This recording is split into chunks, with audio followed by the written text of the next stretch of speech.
एक रिजवान और दूसरा जयराम, कहने वाले साथ में डायलॉग मारने वाले दोस्त आपको दगा देके चले गए, और ऐसे समय में दगा देके चले गए हैं जहां से जयराम अकेले आंसू भी रोएगा तो उसका मतलब दिल नहीं भर सकता है। नहीं, आपने सही कहा। कल जब मैंने सुना तो सबसे पहले हमने अपने सारे कार्यक्रम को कैंसिल कर दिया।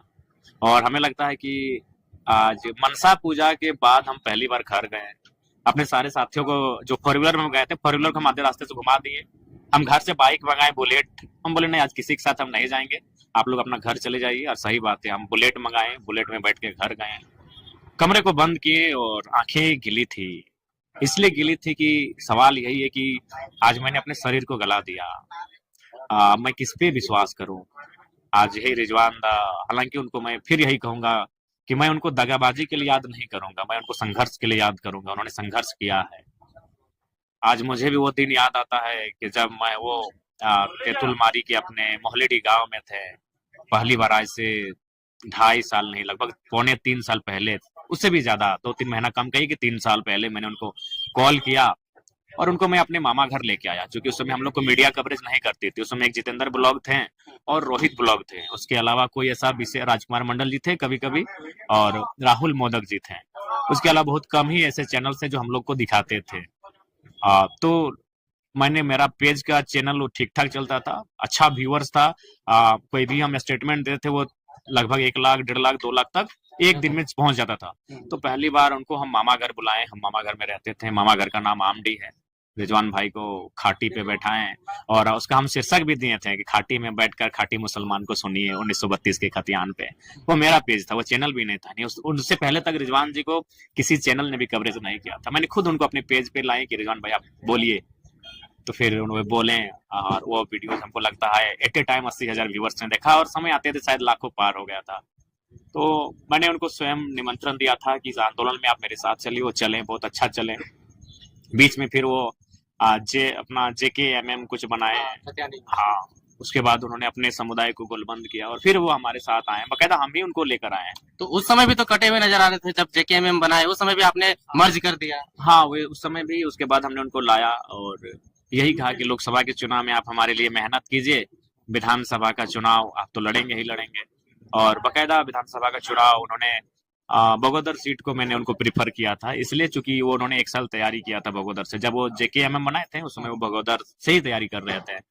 तो फिर हम बोले वो बेहतर सीट है, वहां समीकरण भी बहुत सुंदर फिट वेट रहा है। तो वह बोला, फिर अचानक पता नहीं उनको कहाँ से ये आइडिया आया या फिर किन लोगों ने उनको हिंट किया कि वो गांडे चुनाव लड़ेंगे, हॉट सीट लड़ेंगे जहाँ मुख्यमंत्री की अर्धांगिनी हो, राज्य लेवल में। उनका ख्वाहिश था।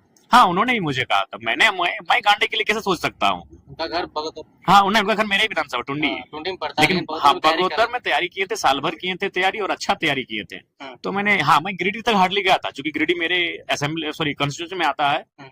तो मैंने गिरिडीह लोकसभा में, गिरिडीह विधानसभा उनको कहा था क्योंकि वहाँ उनके समुदाय की आबादी भी 60,000 से ज्यादा है। हमारे समुदाय भी कुछ ठीक ठाक है रिटर्न में। तो मैंने उनको गिरिडीह तक प्रीफर किया था कि आप तो बड़े नेता हैं, आप चयन कीजिए। और मैंने उनको गिरिडीह, बगोदर, गांडे मेरे दिमाग में नहीं था। तो फिर वो बोले नहीं, हम गांडे से लड़ेंगे। तो फिर डिस्कस हुआ। हाँ, एक मजाक मजाक में ये हुआ कि आप तो, कुछ लोगों ने कहा कि आप तुम तोर से बड़ो चुनाव भर तो नेता रहो। कैसे ना, तुम्हारे लड़ रहे मंत्री जी से, हम मुख्यमंत्री की अर्धांगिनी से। तो हम बोले ठीक है, आप लड़िए। तो फिर वो वहां गए। उसके बाद जो भी था बस इतना ही कहेंगे, जहां भी रहो दोस्त, खुशहाल रहना, सलामत रहना, अच्छे से रहना। और हाँ, यही, अगर आपको जाना ही था तो नॉमिनेशन से पहले जाना था। मतलब तो पार्टी के लिए डैमेज कर दिया। हाँ, बिल्कुल। उनको नहीं बुरा कहेंगे, मेहनत किए हैं इतना। जयराम महतो इस छोटी सी आयु में बहुत कुछ सहा है, आगे भी सह लेगा। अपने अपने नम आंखों को छुपाकर वो मुस्कुरा के बात कर लेगा, लेकिन रिजवान क्रांतिकारी को बद्दुआ नहीं देगा। लोग कहते हैं कि इसका मुस्लिम में पकड़ नहीं था, महतो लोग ही, जयराम महतो जैसे लोग और कुर्मी समुदाय के लोग ही इनको बड़ा नेता बना दिया है। ये सत्य है, ये भी सच्चाई है, इसमें आप नकार नहीं सकते हैं। क्योंकि आज उनको जो भी उनके व्यूअर्स भी हैं वो मैक्सिमम जो है हमारे समुदाय से ही है। उन्होंने जिन मंचों पे संबोधन किया है वो हमारे समुदाय की भीड़ थी। ये सत्य है, सत्य से नकार नहीं सकते हैं। लेकिन अंततः यही कहेंगे, अगर जाना ही था तो नॉमिनेशन से पहले चले जाते। ये तो वही कहानी हुई ना अनिल भाई, कि आपने शादी का कार्ड छपवा दिया है और निकल गए।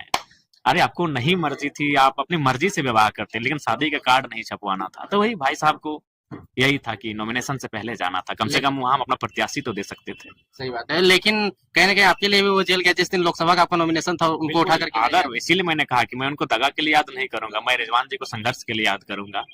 हालांकि मेरे समर्थक, उनके समुदाय के ही कुछ लोग उन्हें दगा के लिए याद कर सकते हैं, लेकिन जयराम महतो रिजवान को दगा के लिए याद नहीं करेगा।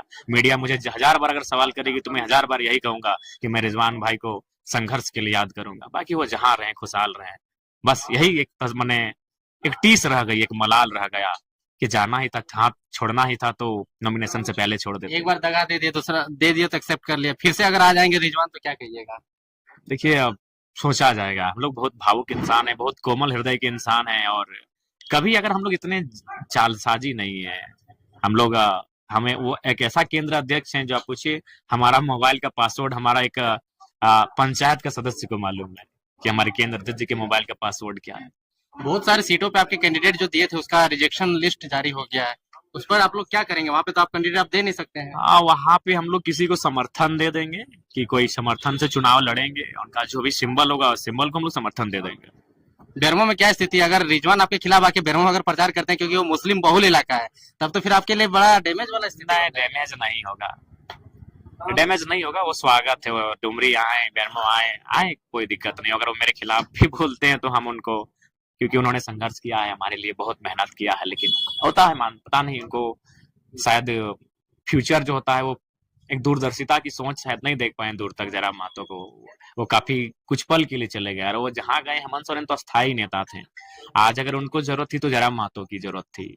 हेमंत सोरेन अस्थायी नेता हैं, 3 बार के मुख्यमंत्री हैं, उनके जाने, रिजवान जी के हेमंत के पास जाने या ना जाने से कोई फर्क नहीं पड़ेगा, लेकिन अगर जयराम महतो के साथ रहते तो बहुत फर्क पड़ता।